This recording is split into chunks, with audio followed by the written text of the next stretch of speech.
Hello and welcome to The Complete Guide to Everything, a podcast about everything. I'm one of your hosts, Tom. And I'm Tim. Tim, how are you doing this week? Rejoice! Yeah, we're partying. Woo! Woo! Rejoice, USA, everybody! USA! We got the Pope. We got the Pope. Take that. I don't know. Who else had popes in the running? Everyone else? Yeah. Oh, let me tell you who had popes in the running, Tim. All these Italians. They wanted, because I was watching, the thing today where they showed off the new Pope. Yeah. And took him out for a spin. For his first spin. He came out on the balcony. They did a little twirl with him. I think we should note that we're recording this on Thursday, May 8th, 2025. Yeah, the news just broke. There's a new Pope. Yeah, Pope Leo. Yeah. By the time everybody hears this, all the jokes have been made. All the jokes have been made. Well, I mean, by now, all the jokes have been made, Yeah, you've already heard all the awful things about him. You've already heard all the good things about him.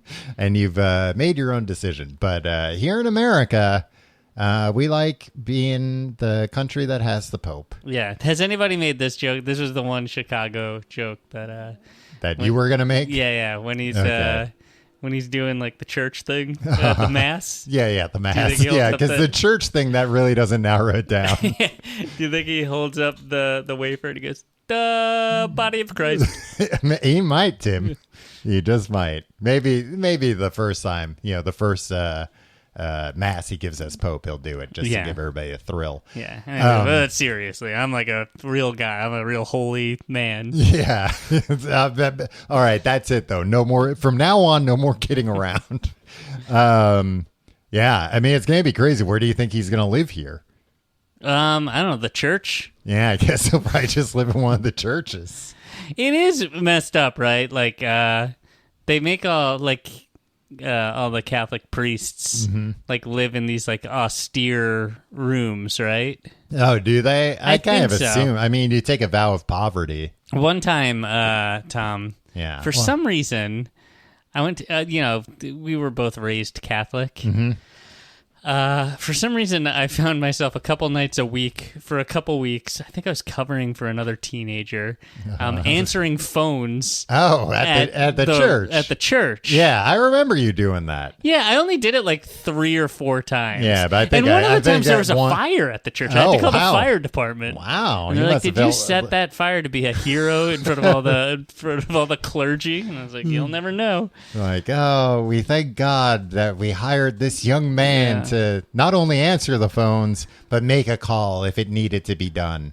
Yeah, but I think it was like 7 o'clock to like 9 o'clock p.m. or something that I did it on like a weeknight, right? Mm-hmm. Like, why were they even open that late? It's like somebody's got to work the rectory. I don't know, the poor need things, I guess. I don't know. Did any of the poor call and you were able to help them out? You were able to direct mostly their call? Like I didn't know what to do. I think I was like 14. Yeah. But anyway, I went up and saw where the priest lives. Uh-oh. And Tim, like, how did you get up there? Well, that's the thing. Like at this point, I was like, well, it's 14. Oh, would you like to see where I sleep, Tim? But it didn't look like anything special. Do you think they're like all upset because like the Pope like sleeps on like a bed made of gold over there, right? Yeah, he's got like a very ornate bed, I believe. Do you think all the other priests like sit around and be like, sure would be nice to be Pope? Yeah. Have a nice bed. I don't know, but he still can't like have sex in it, so what does it matter? I'd like a nice, big, comfortable bed to just sleep in. They probably get like a comfortable bed. I doubt that they're like, and you can't have like a decent mattress. They had to sleep on rocks. That's what they showed me. Wow. Tim, I think the guy just brought you out to the garden. But I was going to say before, when you asked who else wanted to be the Pope, who else was in the running, when they normally, apparently, I mean, I don't know what's normal with naming the new Pope because it doesn't happen very often. It's happened like more often, like since after we've been John alive Paul. longer. Remember when we were in when they were trying to elect the mean Pope? Yeah. What was that, like 2000? 6 or something. No, 12. Yeah, like we were in Ireland because we were doing shows. Was that the mean pope or was that Francis? No, because remember, like the mean pope. I don't know. Yeah, I don't think it was the mean pope. I think it was the nice pope. The mean pope cool was pope. Earlier. Yeah. I remember just being in a pub in Ireland, and when the black smoke came out, everybody was like, White smoke. Oh, yeah. But then the white smoke came out, and they were like, drinks for everyone. Yeah, but I was just like, oh, people are watching this very closely. And I guess, some people are interested in this. Yeah. I was interested in it today, and I was watching it. Normally, once the smoke goes up, it's only a half hour before the Pope comes out. Mm-hmm. But today, it took more than an hour for some reason. So, like, all the news channels just had to, like, fill time, of course. So they just, like, kept going up to people and asking them questions in, St. Peter's Square? Is that what it is? Sure. No, I don't think that's what it is. Yeah, that's in Russia, right? Yeah. Vatican Square, whatever it is. And they were just asking them, and they're like, where would you, prefer that the Pope be from, or where are you hoping? And every person they asked is Italian, and every person was like, we want an Italian Pope. It's been so long.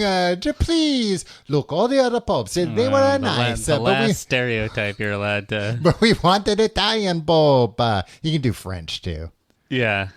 But there were no French people on TV, just Italian people. I don't want to see French people. And one of the TV. Italian people that was in the running, one of the cardinals in the running, Pizza Balla. Yeah. Was his name. Yeah. That would have been awesome. Pope Pizza Balla. You know what? He's the first one to decide, you know what, I'm keeping my name. You'd have to, I think you'd have to just, be like, I'm getting off the internet. Everybody's making a constant joke about this Pizza Balla guy. Yeah.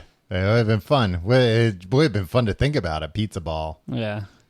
It would have been Scaramucci all over again. Remember when everybody's like, "Oh, let's all make the Scaramucci jokes." Oh, the mooch. Yeah. The pizza ball. Or when they'd put his name into Bohemian Rhapsody and stuff. One of the other things that was funny, watching them just try and kill time, despeatly waiting. If you ever watch any cable news, Tom, they're just trying to kill time. That's all they do. They had, I assume, a priest. He had, the collar and everything, but I don't know. Could have been stolen valor. Could have been stolen valor. It could have been stolen grace. I don't know. I'm sure he was, somebody. It wasn't we just got a rant. Happen to you if you just walk around and pretend to be a priest? People will probably come up to you and and I'll go, tell you their sins. Bless you. That thing where there was two things at church that I never. Well, one I understood when they'd go around with the water. and they'd bless people. Yeah, and they'd just walk around. Yeah, it's holy water, so it blesses you if it touches you. So I'd carry one of those around. All the and time. people would be thrilled. But do you know the one where they carry it around and the smoke comes out? Yeah. Of it? What is that? And they swing it like a pendulum too. Is that to kill the bugs in the church? I don't know, but that one's cool. They don't bring that out all the time. I've seen that come out 3 or 4 times in my life, and it's always a thrill. Yeah, and every time I was 6 years old, I sat up. I was like, "Wait, what is this?" Something's on fire in the church, and it's not just that big candle. So the other, I'll call the fire department and be a hero. Yeah, you didn't mention that you had called the fire department dozens of times before. That had become quite a pain in their side. So they had this priest on, and they were seemingly just trying to kill time, and they're talking about when the Pope becomes when a cardinal becomes a Pope, they get to pick their new name, and there's importance in the name. And then he's they could pick any name. They could be Pope Benedict Francis. They could be Pope John Francis, any of these names. That's all you can think about. Benedict Francis, the last 2 guys' names. Why would the new pope be I'm gonna hyphenate the last 2 guys' names? That will be nice and confusing was he for saying everyone. It by way of example, or was it a bit of a joke? Was he being cheeky? No, was this I a think cheeky priest? No, he said it in a way. I think he even said something he could honor them and pick those names. But then he was like, it could be John Francis. We've never had a John Francis. I'm like, yeah, we've never had probably like a Pope Ricky. You know, there are lots we haven't had, and hopefully the Pope comes out before we go through all of them. I think what happened was that priest wasn't accustomed to being on live television, and he forgot all names. He forgot. And he was just like, who are the last three guys we were talking about? The last three popes? I'll just say their names. Yeah. He's like, oh, geez. I know other Catholic names, but there are other names. They're just slipping right by me right now. And the last note that I have, Tim, that I wanted to talk about the Pope. Thursday afternoon, you're just sitting in front of CNN watching coverage of the Pope taking notes. Taking notes, yeah. I was watching CNN while sitting in the departure lounge, furiously taking notes. Did you know, Tim? And it must come up. There must be like a big, hey, all the Cardinals getting mad. The Cardinals, Tim, are not allowed to have, while they're in the conclave, not allowed to have ravioli. Why not? They're not allowed to have ravioli for fear that somebody will slip a message into one of the raviolis from the outside world. Which, again, I don't know why that would really even matter, you know? Yeah. Number one, why would that matter? And also, number two, you could... Any food, it's not like, this has a very convenient pocket. I mean, in Italy, Tim, they have to be like, all right, what's the most common food somebody could slip a message in? It's going to be a ravioli, of course. Right. But a lot of other foods with any kind of cavity inside them, not allowed. Not allowed during the conclave. Wow. But again, I don't even know, like, what is somebody going to pass them a note? Like, don't vote for the guy who's going to be Pope Leo. Okay. Thanks, note from the ravioli I just bit into. Yeah, what? Like, so I haven't seen the film Conclave. Yeah, you should watch it. It's good. I know. It just seems... I know it's good. Everybody tells me it's good. There's no way you can convince me it's not incredibly boring. Because it's about the Conclave, which is boring. Yeah, but it's kind of interesting because it's very political. You know, a lot of people describe things as interesting, and then I check them out, and I'm just like, this is not interesting. It's boring. I mean, look, it's not going to blow you away. Like, it's not going to be the new Mission Impossible movie. There are very few, if not zero, stunts in the movie that I remember. You still haven't seen the last Mission Impossible movie. No. You're going to be lost when we go see the new one in I'm IMAX. sure I'll be able to catch up pretty quickly. That Ethan Hunt's been given some assignment, but oh no, he's been double crossed.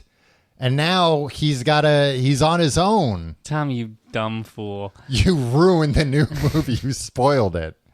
How did you find out these spoilers? How did you find out the spoilers for the movie where they shoot all the stunts and then sit down and go, all right, how do we make this all into a movie?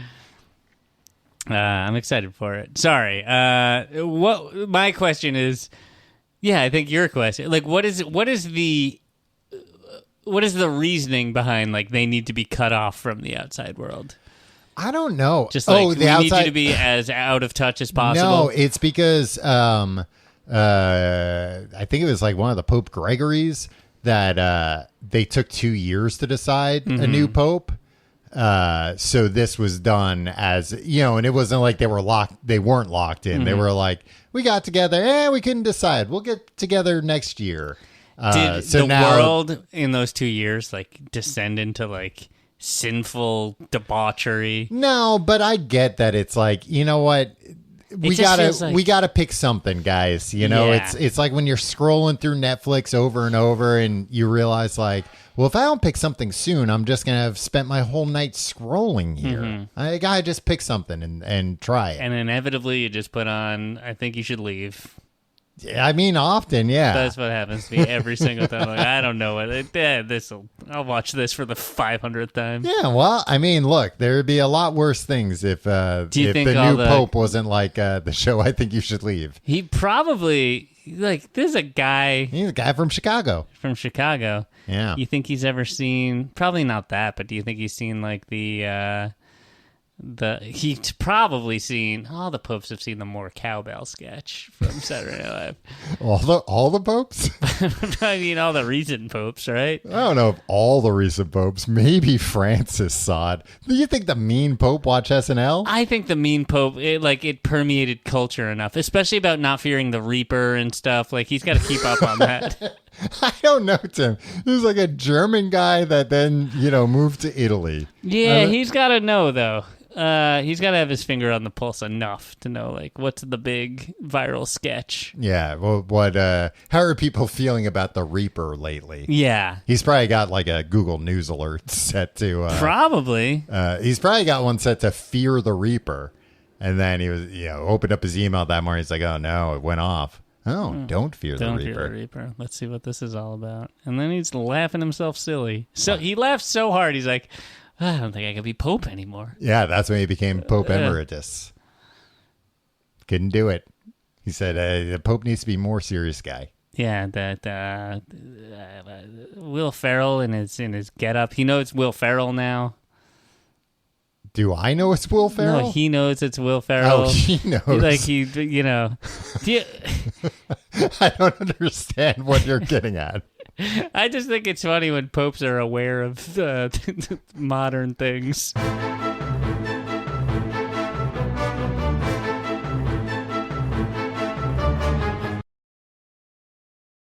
Tim, I wanted to mention one other thing about watching this Pope stuff. All right. It was also fun to watch beforehand when they were waiting, because you would just hear people yelling, "Papa! Papa!" in the crowd. It was fun. They're looking for their dad? I guess. Yeah, I don't know what was happening. Oh, yeah. It's a lot of, adults. Yeah. Anyway. We're not here to talk about the Pope. No, that was a couple of weeks ago. Yeah. Look up our Popes episode. Yeah, look it up. Go to your local library. Hey, it's right in your podcast feed. Tom, this goes out on the internet. Oh, huh? What? Not to just well, anyone, you access right? the internet at the library. That's your sole well, way of... I'm not allowed to access it at home, so it's the only place I can go to. We're talking about grunge music. Hey, we're taking a trip to the other side of the country to a place called Seattle, Washington. Well, I'll tell you what, though, Tim, it's not just Seattle. I would imagine that the new pope is aware of the Smashing Pumpkins. Yeah, are they really grunge, Chicago, though? But they're included within that. They definitely have you don't think Zero is a grunge song? It is. I think Billy Corgan would come here and be real pretentious and push back on being pigeonholed. What would he say? It's we're a rock band. Oh, yeah. I mean, that's what you could say about all grunge bands. And I think most of the grunge bands were kind of saying that. I don't think anybody really embraced the moniker, right? No. Nobody really came out and was like, we're the new grunge band. That was up to MTV to come out and say. There's a lot of younger, people, Gen Z, people like me, Gen Alpha. I'm on the cusp of Gen Alpha and Gen Z. Okay, you can relate to both groups. Yeah. And I know a lot You get all their references. Yeah, but a lot of my peers might not know what grunge is because it happened way before we were all born. Tim understands Skibbity Toilet and Coco Melon. It's true.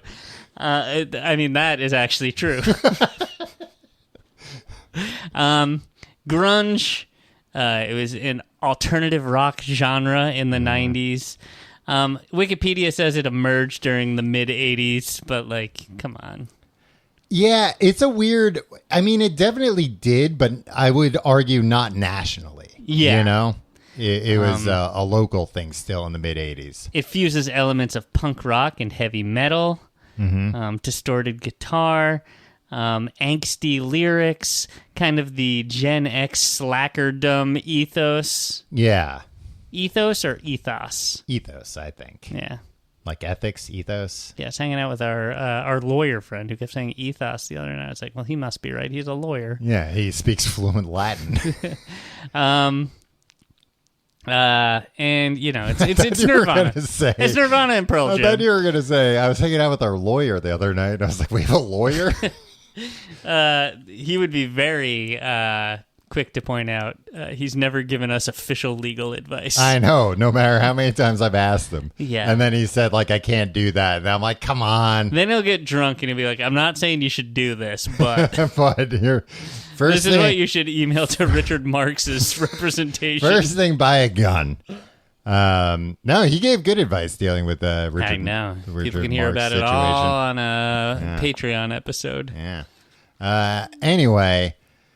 You know, it's Nirvana and Pearl Jam, Soundgarden, Alice in Chains. It was basically like this early, at least nationally, like early 90s. It was a response to like glam or like hair metal. Yeah. That hair metal was real big in the late 80s. People with big poofy hair and wicked guitar solos, like very slick appearance and everything. Motley Crue. Yeah, they certainly were a Motley Whitesnake. Crue. Tom, I was talking about the band Motley Crue. Rat. With your favorite VHS tape star, Tommy Lee. Your favorite mail order VHS tape star. Your favorite boat captain. Your favorite boat steerer, Tommy Lee. That boat with his penis, Tim.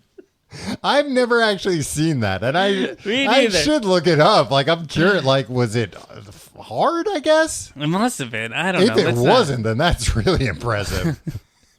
And like, was he doing like a U-turn, or was he just kind of? I think he's just kind of maintaining. Yeah, because that's he's like looking at a point in the distance that he's going for, and he's just resting his. Yeah, because that's like the fun thing about boats is that the hard thing is like getting a boat in. The hard thing in this case is what is getting a boat in and out of anywhere. But like once you're on the open ocean, it's like, oh yeah, kid, you can drive. It's fine. You're not going to hit anything. Yeah.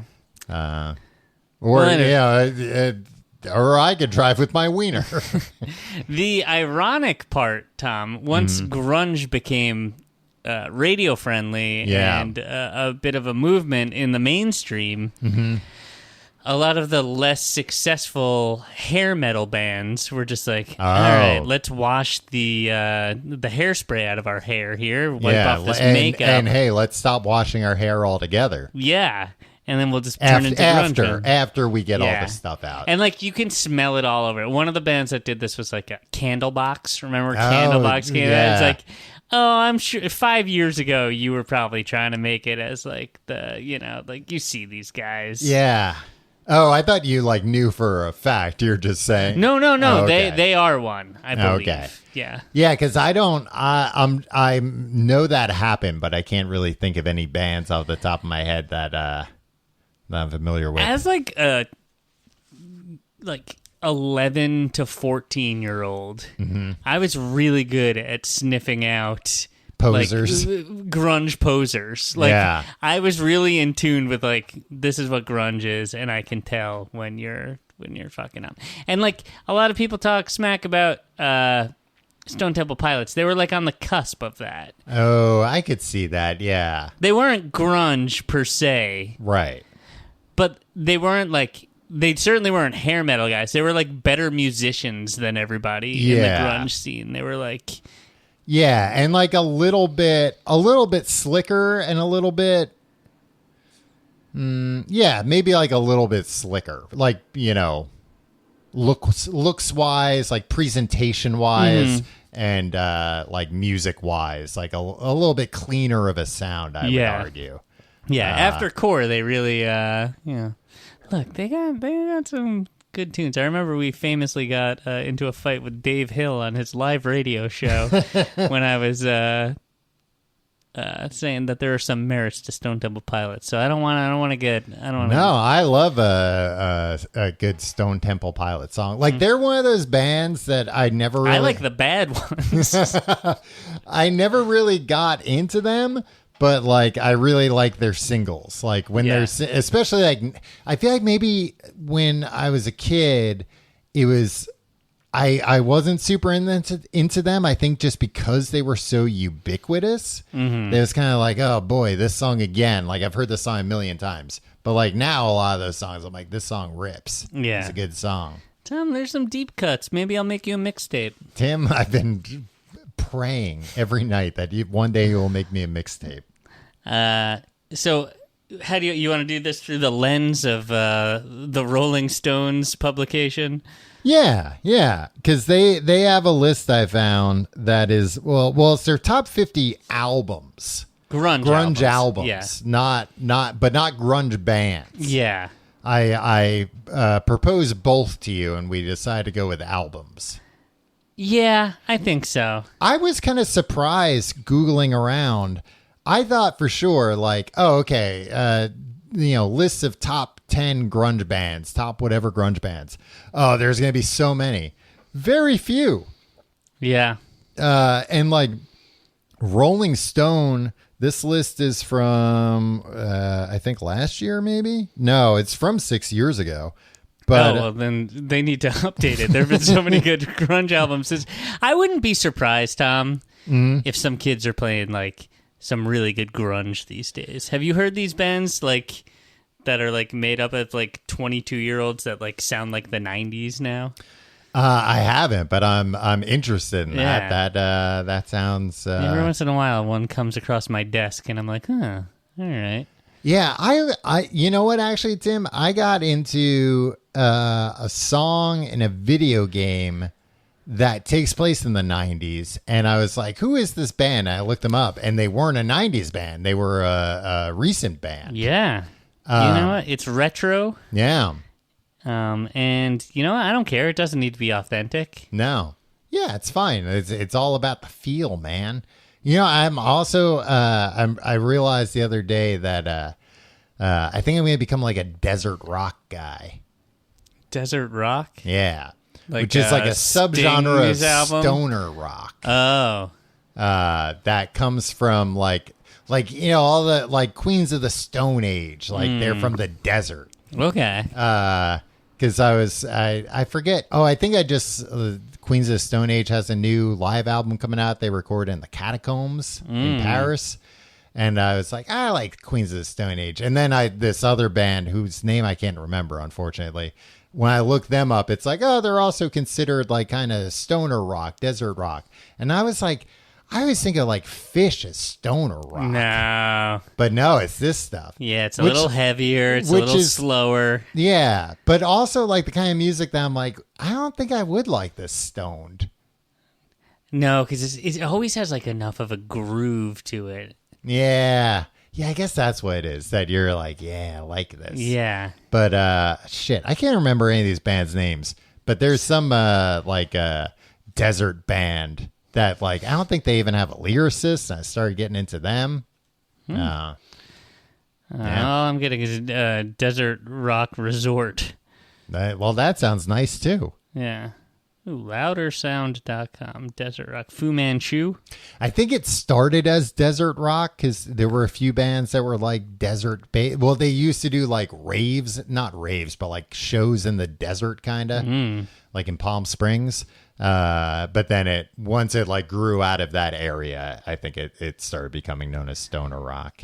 It's a subgenre whose roots can be traced back to the Palm Desert scene of the late 80s and early 90s. There you go, which is ostensibly prime grunge. An offshoot of stoner metal. Yeah, right in that grunge era. Ooh, I like this. This is from loudersound.com. It blends elements of classic rock, heavy metal, punk, and psychedelia into a jam-friendly sound that crossed genre boundaries. Sounds pretty cool. Yeah.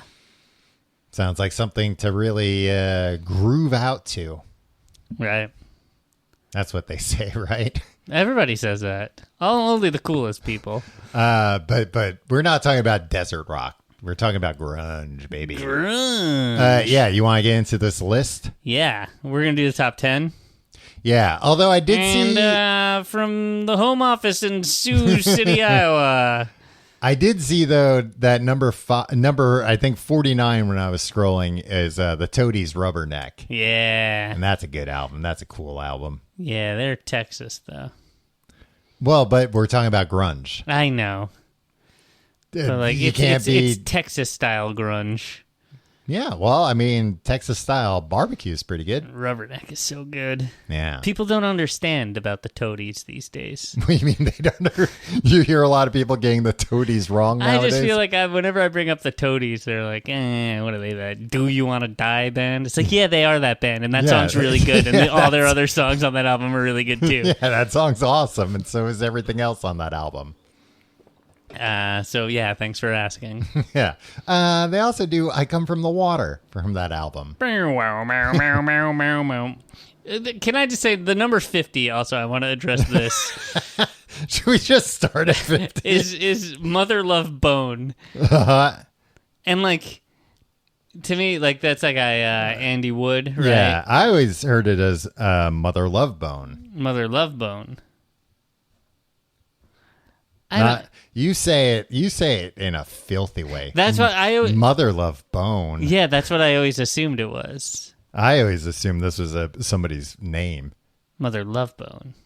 I hope so. Mother Love Bone. But this is like the embryonic grunge band, right? Because like 1990. Had, Jeff Ament and Stone Gossard who went on to after Andy Wood tragically passed away. He died before this album came out. Their debut album, and they went and formed Pearl Jam. Yeah, and that's what the whole Temple of the Dog situation was. It was a tribute to Andy Wood. In what way? It was his songs, I believe, that were covered by a super group of grunge stars. Oh, okay. Yeah, you know what? I didn't know about this. I don't know that much about Pearl Jam, even though I like Pearl Jam. And but that's kind of crazy that this guy was so influential in a scene that he didn't live to see. Yeah. It's basically, this is basically current Pearl Jam, Temple of the Dog was. Yeah. It was started by Chris Cornell of Soundgarden as a tribute to Andrew Wood. But it's Stone Gossard, Jeff Ament, Mike McCready, Eddie Vedder, who are all Pearl Jam. And then Matt Cameron, who is a Soundgarden drummer, but after Soundgarden broke up, he joined Pearl Jam. This is Pearl Jam with Chris Cornell also. Anyway, what are we talking about? Grunge.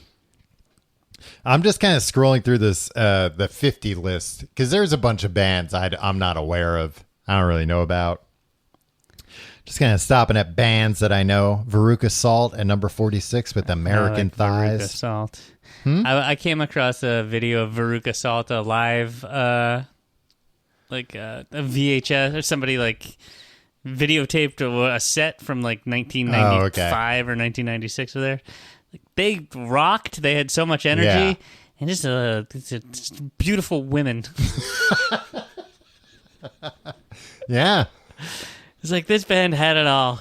Yeah. I mean, they were a really good band. They had like band problems with like the Louise Post and Nina Gordon, I think. Yeah. Like wound up not liking each other, and that kind of I think tanked the band a little bit. Hey, that's the classic. Like, I don't want to hear a band if there's not tension that eventually tanks them, right? Like, tanks them during their like rising into. Yeah, but then there's no like that creates such an energy, right? Like it's true, it's such like a fleet. It's like lightning in a bottle, right? Yeah. Like you don't want to hear a band once they're all like happy and being like, we're just doing what we're doing because we like it. And it's like, or like, you know what? We still hate each other just as much, but we're all rich now, so like we don't really give a shit about. Yeah, we don't show up to the studio at the same time. We don't really have to interact, and we make so much money that like I'm fine being around this asshole once in a while now. Oh, and I do want to call out, Tom, before we get into the top 10, or we can just also just name some random bands, but the godfather of grunge, James Neil Brown. Young. James Brown a little bit, I think. Well, he's the godfather of soul. He's the minister of the new super heavy funk. Neil Young, you're saying, is like the guy. Yeah, I mean, that makes sense. I mean, he was Uncle Neil to Pearl Jam, right? Yeah, and listen to like Rust Never Sleeps. Yeah, that's no different than an early grunge album, just 14 years earlier. Yeah, and he always dressed grunge. Yeah, you know, never washed his hair. These guys with the never washing their hair. What's that about? Well, hey, some people you guys say ever hear of better. a bottle of shampoo? They have on here number 45, the Stooges Funhouse in 1970. Yeah, that's Rolling Stone being a little cheeky, I think. Yeah, Black Flag, My War, 1984. I wouldn't say Black Flag is grunge either. No. Alice in Chains, number 42, Jar of Flies. Alice in Chains, a band that I've been exposed to so much that I just never got into. Yeah. I'm and like they are like quintessential grunge band. Oh yeah. Yeah. They're the grungiest grunge band. Yeah. And I gotta say, you know, I'm gaining an appreciation for them now. But like same here. On K-Rock, New York 92.3 alternative rock. In the 90s, literally it felt like every other song was an Alice in Chains was song. Man in a Box or Rooster. Yeah. There were a couple others too. Yeah, but those were the ones that they just played constantly. Yeah. What's how did Man in the Box go? There's a man in the box. Don't covered in my shit. Oh, yeah. Don't you? Well, I don't want to do any more. We'll get flagged for copyright. People will just... It's too accurate. Yeah, people will just cut that out and be like, I can replace my files. I don't have to buy an Alice in Chains album now. I can just listen to this. What's the one? They had some good songs. No, I agree that they're similarly a band that nowadays when they come on, I'm like, yeah, Alice in Chains. What? This reminds me of being young. Yeah, that's all this is. Man in the Box, Please the Free. Wood, Angry Chair, on this, Down no in a Hole. Yeah. No Excuses. No Excuses was on constantly. Which one was that? Not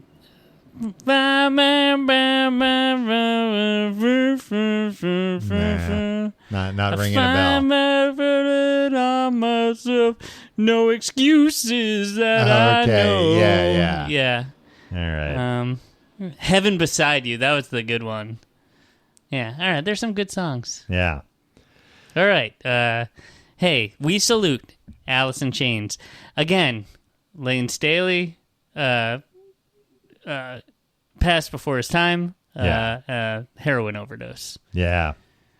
The heroin epidemic. It was a real problem there. In Seattle. Yeah. Or in, the Pacific Northwest at the time. Mm-hmm. Was really like another defining characteristic of the grunge movement, right? And like you see how many of these guys died from literal heroin overdoses. Yeah, right? Yeah, and it was such a like nothing funny about that. I was making a joke. No, I mean there were a sad thing I was pointing out. Well, and there were so many people in these bands that you would hear like, oh, that guy, he got kicked out of the band or whatever because he's back on heroin, and you're just like, oh shit, like that, that's awful. Like that might kill him, and a lot of times that was the case. You heard about people relapsing and stuff, and luckily you don't hear about heroin anymore, Tim. I guess that problem's all we beat solved. it, everybody. Congrats. Number 41, Soundgarden Screaming Life. I don't know this album that well. Yeah. Soundgarden. I know Black Hole Sun, of course. Maybe we shouldn't be going through the numbers this way. Yeah. Let's see. You want to just start with 10? Yeah, let's go down to 10. You know what? I'm going to scroll through. If I see any that just really ring my bell. They do have at 36 Neil Young and Crazy Horse, Ragged Glory. Mm-hmm. That's a good album. Yeah, Smashing Pumpkins, Gish. Man, some of these bands... Gish, I would say, is a pretty good... that's like a grunge record mostly.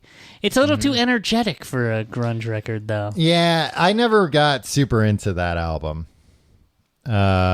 Yeah, I was a bit of a poser about that album. Like, I was like, yeah, I think that's better than Siamese Dream, and I didn't. They have at number 19, the single soundtrack. Hell yeah. Which the Cameron Crowe had begun working on it pre-Nevermind, and that he had his own personal bond with Seattle. Singles was far from a crass cash-in. It had Pearl Jam on it, Screaming Trees, Alice in Chains. Pearl Jam appeared in the movie as the band Citizen Dick. Oh, did they? Yeah, I've never seen the movie. This is just like... Me neither. There's just stuff about the 90s that I know. Like it was programmed into my brain. I think Kurt Loder mentioned that on Week in Rock. A Week in Rock episode in 1993 that I watched 100 times one week. Yeah, and it was just like, he's allowed to say Dick because that's the name of the band in the movie. All right, yeah, let's go to number 10. Number 10 is Pearl Jam Versus 1993. If you ask me, Tom, the pinnacle of Pearl Jam's career. The best Pearl Jam album, one of the best albums of the 90s, perhaps one of the best albums of all time. Wow. So you like it more than 10? Oh, yeah. And with Vitology, that's the other big one, right? So 10 was too much of like... 10 is more like a 7. 10 is more like a 6. It sounds like it's produced like a hair metal record. Like it sounds... It's like too loud, too clean, too like shimmery, if that makes sense. There's like too much reverb in place. Like it's too like trying to be edgy. Mm-hmm. I don't know. It's too, but also polished. Yeah. I don't know. Yeah, and the songs aren't as strong as everybody wants you to think. Yeah, Black's a great song. Even Flow's a great song. All right, Jeremy's a good song too. So is Porch. All right. There's like 8 really good songs on that album. But still there's only like gets 3 a 6. like, you know, Clunkers. all right ones. But Versus, you're saying, is how many songs on Versus would you say are good? Every single song on Versus is good. I'm not again, like Pearl Jam's one of those bands that I never got super into, but they have like a few songs that I really like. But you know what? They're like one of those bands too where like the songs I really like are not like songs that are liked. I really like Pearl Jam's Do the Evolution. Oh, I love that song. Oh, that's okay. That's one of my favorite Pearl Jam songs. Because I kind of assumed like, people aren't really into that song. You just like the Todd McFarlane animated video, well, don't you? I mean, I remember that being like how it crossed my radar as a teen. But then I feel like it was like a few years ago. I like randomly heard that on the radio or something. I was like, this song rules. Yeah. How can I listen to this song more? Yeah. No. That's from a later album. Like now, still like a very, very old album. Yeah. I think probably came out in 1999. But Yield, and I got really into Yield within like the last year. Okay. I've been listening to Yield a lot. And which one's that? That's probably... Let's see what year that came out. Yield came out. I'm gonna say 99. So like it was 10 Versus. 10 was too hair metal-y. Yeah. Vitology like had a little too much like experimental filler on it. Like I like when a band gets weird, but like I was like, all right, rein it in, boys. Like this is too uneven. Versus was like the perfect like middle ground between those. Okay. Yield, then No Code I didn't listen to. And then Yield came out in 98. Okay. And then that's the last album I've ever heard from them. They've had 1, 2, 3, 4, 5, 6, 7 since then. And the album came out last year. Wow. Yield has some good songs. Do the Evolution. The first song is really good. Brain of J. It's a song called Brain of J. And the first lyric is, "Who's got the brain of JFK?" Right, because his brain went missing. Yeah, it went missing. Nobody knows who's got it. Yeah. That's like a real what's the frequency Kenneth situation. Yeah. With the song. What is it? Hold on. Who's got the brain of JFK? What's it mean to us now? Oh wait, this doesn't matter.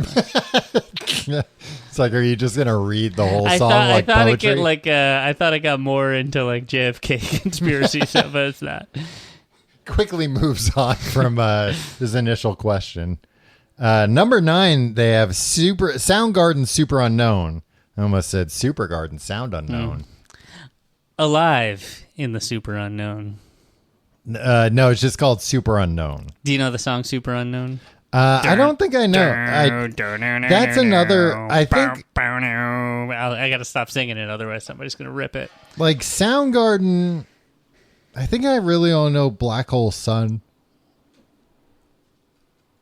And I like it. That's it? Oh, I thought you were going to list more. I think I just really know Black Hole Sun. You don't know The Day I Tried to Live. That's on Down on the Upside, though. Yeah. I don't. I like maybe I recognize that, but so Black Hole Sun. Yeah. Won't you come? Soundgarden is really good. Hey, and that Rock and Roll Hall of Fame inductees, are they? 2025. I think I'm going to go to the Rock and Roll Hall of Fame induction this year. You say this every year on the podcast. I know, but I've made plans to fly out with my family to do it to L.A.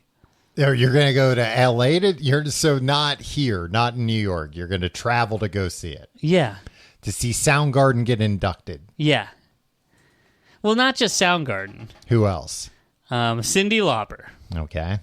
Who else we got? We got Chubby Checker. Wow. He did the twist. I could go. And he did again, like he did last summer. Bad Company. All right. Joe Cocker. Mm-hmm. It's been dead for 40 years, but like, okay. But he might show up. Outcast. Do you think they'll reunite? I'd be surprised. But if they don't, I think their last appearance was their disastrous like Coachella set like over 10 years ago. Yeah, but I'd be surprised if they reunited for Big something Boy like that. really wanted to get in. Okay. Like he was lobbying for it, and like you can do things to pay off the right people, or like participate. Yeah, in things, you right? attend like, luncheons. I think he like inducted someone, like gave the speech. I don't know who, but like you got and like if them. you do that, like like. For years, Tom Morello was doing the same thing to get Rage Against the Machine, and it's tough. Like the rest of Rage Against the Machine were like, "Oh, fuck this! No, we're not. We're Did not, you ever listen to any of the songs we made? We I don't care about stuff like this. Yeah, but we'll see. Andre 3000, a bit of a wild card. So is Andre the Giant. Yeah. Well, no, you knew what you were getting with him. A good man, a huge man, powerful man. He could drink like 100 beers. I know. And they Are there looked any like guys like that now? Yeah, probably. Giants. Who's the 2025 Andre the Giant? Yeah, I don't think there is one. There's not like a YouTube guy that's just like no. I think probably a lot of giants like saw what happened to Andre the Giant and they're like, I probably shouldn't. They don't have smarts. They don't know. Guy's that giant. You got to do what you got to do. Like you're just acting on impulse. They don't know any better. Yeah, it takes too long for signals to travel across their body. Like how brontosauruses had brains in their butts or whatever. I know there's a grunge episode, but I had to talk about the other inductees. The White Stripes. Oh, yeah, that's cool. I wonder if Meg White will come out of I'd be surprised about her seclusion. showing up, too. I but, know, same. Yeah. Salt and Pepper. Okay. They'll be there. Yeah, don't you want to see them do Shoop live? Haven't you always wanted to see Shoop live? I think if I really wanted to, I probably could have by now, you know? When? I don't know.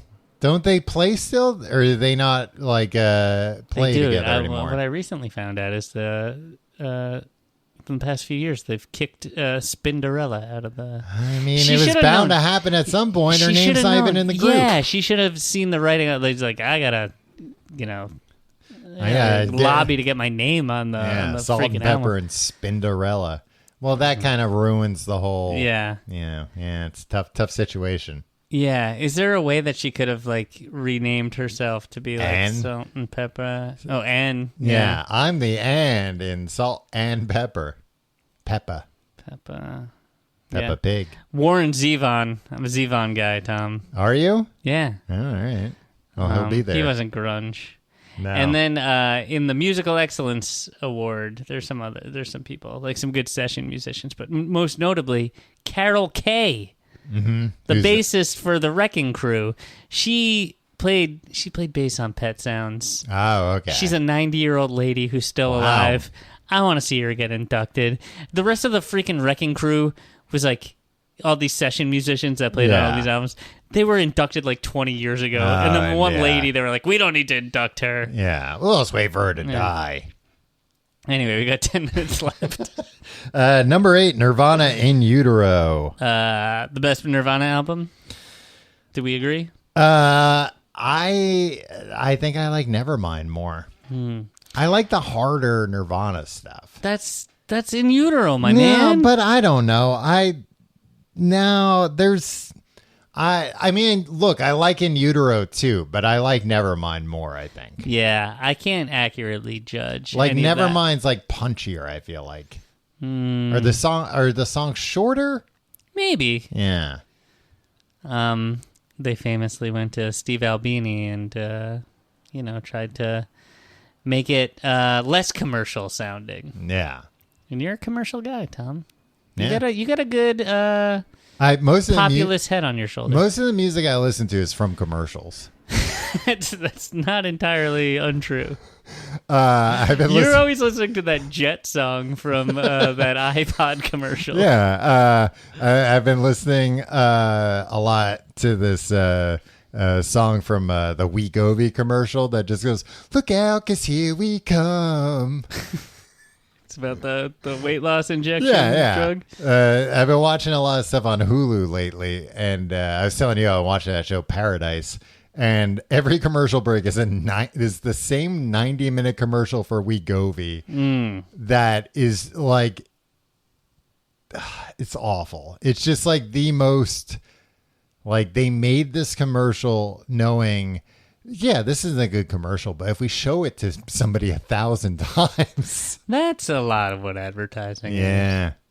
And also, I'm watching this thinking, did Wegovy and Ozempic need ads? But I guess that's the way it works, you know? Yeah. Coca-Cola doesn't need ads, you would think, but they spend more money on ads than even God. Yeah, God is not.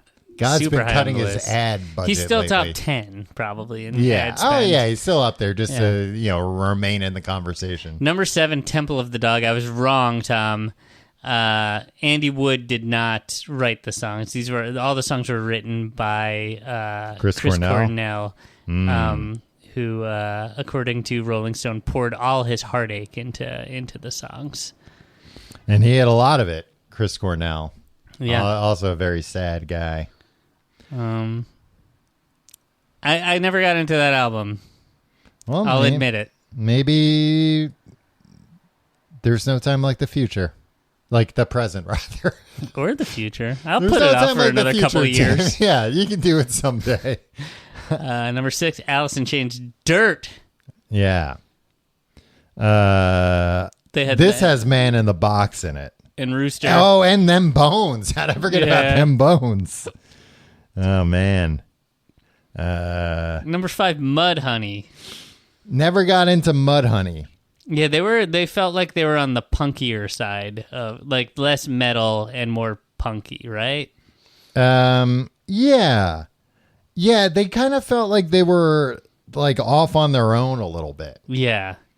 But I feel like they didn't have the mainstream success of everybody else, but I feel like they were the ones in the scene influencing everybody else. I was going to say that they're the ones that like a lot of these other bands that became huge were like, oh, like, Mudhoney was an influence on us or whatever. They're great. Yeah. But yeah, they never made it super huge themselves, unfortunately. Or maybe fortunately. Maybe that's the most grunge thing of all. Number 4. Oh, Tom, you said you didn't want to talk about women, but here we are. Whole Live Through This. Yeah, Courtney Love's band. Yeah. This is the song. This is the album with Doll Parts. Mm-hmm. I Think That I Would Die, Rockstar, Plump. This was her major label debut, released just days after Kurt Cobain's body was found. Yeah, but she didn't mean to do that. She didn't mean to release it then. That was just when it was on the calendar. Yeah, but so she went and killed him right before, though. It's like when you listen. Allegedly. No, she didn't. Everybody She was stop like, with "Oh, that. my album's coming out. What am I going to do to really build up the hype?" But what everybody. What was I going to say? I don't remember what I was going to say. I was just trying to get you to stop talking about that dumb conspiracy. You know what theory. it is with that conspiracy, too? I feel like you don't hear about that conspiracy as much anymore. The idea, I mean, I guess the idea was never necessarily that she did it, but she like hired somebody to do it or whatever, right? And then he mysteriously got hit by a train. We all saw that documentary. Yeah. Is that I feel like you don't hear about it as much nowadays because I think people are like more aware maybe from like true crime becoming so popular of realizing like, oh, the police like mishandling a crime scene is not that uncommon and does not automatically mean there must be some kind of conspiracy. Right. Hey, this is a good album. Yeah. Violet is a good song. And now this is Miss the one World is a good song. that they say Cobain like wrote the songs, right? Yeah, I mean, again, I think that's a little. Yeah, I think he gets credit as like, that Courtney Love was like, "Hey Kurt, like I need 12 songs by Monday," and he's like, "All right," and went and wrote them. As opposed to like, they were like a married couple and they were both musicians and they probably bounced ideas off each other and made suggestions and whatnot. The same way everybody's like, oh, Celebrity Skin. That whole album was obviously written by Billy Corgan. Yeah. It's like, I don't know, maybe can you maybe entertain the idea that a woman could, even though she's like, annoying in some ways. Well, the way that like, if you've ever talked to any musician, they're annoying in some way. Every single one, male and female and everything, right? Like, I was going to say, like, is it so hard to believe that she sucks like most like good musicians that have written songs that you like? Yeah, but that she can actually write songs. Yeah. Yeah, like, oh no, everybody that's written and recorded every song I like is a perfect gentleman who's just like a real nice guy, and I'm sure if we got a beer together, we'd have a great time. Courtney Love, she's a polarizing figure. But I've always thought her music around this time was pretty good, and I think got airplay, got her foot in the door, of course, because she was Kurt Cobain's husband. But I think got the airplay that it did because these were catchy songs people liked. Yeah, good songs. Number 3, Pearl Jam, 10. Yeah, and it's they're all giving a high five on the cover.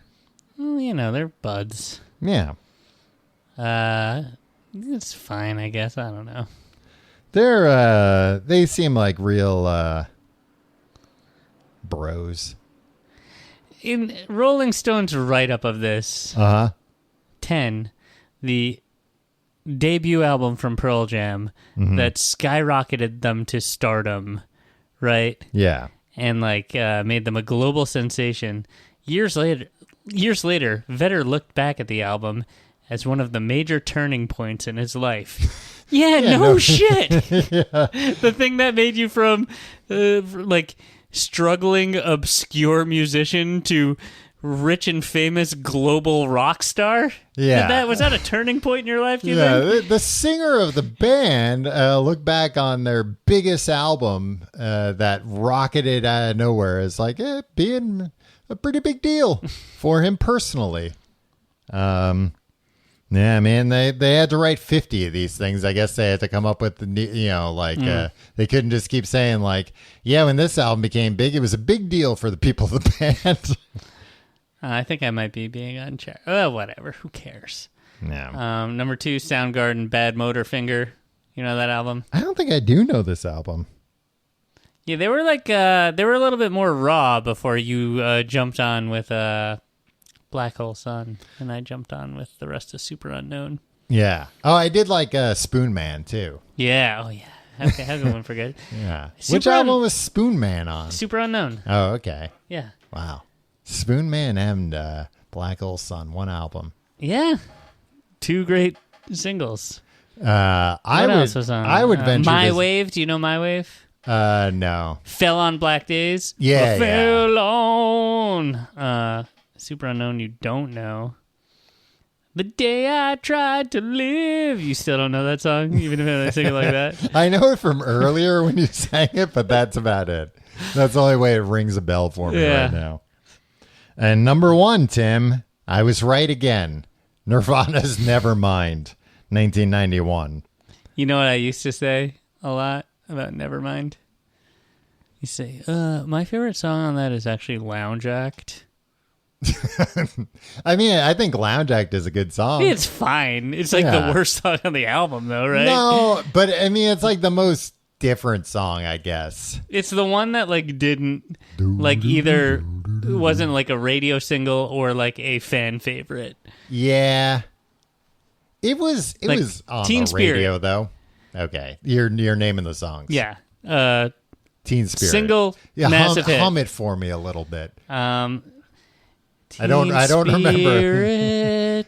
Let's hear it. In Bloom, single, major Also a hit. single. Come As You Are, single, major hit. Yeah. See, now, this is where I get And confused. Come As You Are also was like a single and a major hit, and people going like, oh, they can do not just like, they're like, oh, look at this. It's a little laid back. Now, let me ask you this. Was Breed a single? No, I don't think so. But everybody knows it, right? Yeah, it might have been a radio single, like not a. They didn't make a video for it, but they put out they sent it to radios. Lithium must have been a single, right? I heard that all the time. Yeah, but I think similarly, like it might have just been this album is still like selling massively, like that we're not going to make a new video for these songs probably because like they didn't really want to and they were touring and stuff, but like we're going to keep just putting out new radio singles that we'll send to radio stations to play. Polly again, I don't think was like I don't think they made a video, but you everybody heard knew it on the radio. Yeah. Territorial Pissings, I think that was just kind of like I think they might have played that on like SNL or something. Maybe is that true? Yeah, that sounds familiar. Yeah, or they played it. So like they were like, again, they treated it in some ways as a single. Yeah. Drain You again. Mm-hmm. Like you hear that on the radio all the time. Did they like? Then you have Lounge Act, which like ask anybody, like ask the common person, like, oh, what's the best Nirvana album? And they'll say Nevermind. They say Nevermind, and then like name as many songs as you can. They can probably name 7 songs. None of them will ever say Lounge Act. Wow. And that's why it was so cool for me in 7th grade to say Lounge Act. Yeah. Like, oh, wow. That's it's got a cool bass line. It really allows Chris Novoselic to shine. Yeah. I'm kind of into some of the more underground songs from that album. from the biggest album of all time. That you might not have heard. And Stay Away, On a Plane, two very good. On a Plane's a very good song. Stay Away might be the worst album. Stay away. Yeah, it kind of sounds like what you like if you were coming up with like a parody of Nirvana. Yeah. Like that's what I mean. It's better than that, obviously, because it's not like a joke song, but it's kind of filler on that album. Yeah. It's like one of the few pieces of filler, I feel like. Yeah. And then it's also known for on DGC Rarities Volume 1, there's an earlier version of it called Pay to Play. Did you have DGC Rarities Volume 1? No, but I remember it had Weezer on it. What else? It had a Counting Crows song that was really good. Where it's like, this is the best Counting Crows song. Like, they should have put this on an album and released it as a single. Maybe they did. I heard it in a Marshalls a few years ago. No, Marshalls plays some pretty deep cut Counting Crows songs. Who else? There was a whole song on it. There was a Sonic Youth song on it. It was my introduction to Sonic Youth, and it was an outtake from Experimental Jet Set, and that's what got me to buy that album, and that confused me. Yeah. Yeah, I feel like that was the best way to like... I was going to say the best way to learn about a band was like to get, some like sampler or something like that and be like, whoa, this is awesome. But also there were so many bands that I did that with that then I bought the CD and I was like, this sounds completely different. Yeah, why'd you do this? Yeah. I mean, they did that. They did the bait and switch a lot in the 90s. Like if you bought that Sugar Ray album thinking you were going to get 12 versions of Fly, no. Yeah. Well, I guess that's what... that some of those things, it was like throwaway songs, but then I guess some of them was like the whole album's bad, boys. Go back in the studio, record a new song for this thing, and then that wound up being like their huge hit. And they're like, that was the song we wrote in an hour for the label they made us. Fine, I guess I'll do it, and one day I'll be a host on E. The thing that really annoys me about this album, Tom, never mind. It ends with Something in the Way. Yeah. Good song. Used to great effect in The Batman. Yeah. I like that they were like, no, this is like a cool, moody, deep kind of... Shut up. Yeah. So everybody knows that song. Yeah, it's also like, oh, no, this Batman, he listens to songs that are, like 35 years old. And it's like... That's 12 songs, good album. And then when you bought the CD in the 90s, you leave that last track playing. Yeah. And a few minutes later, a really raucous, crazy song, Endless Nameless, comes on. Yeah.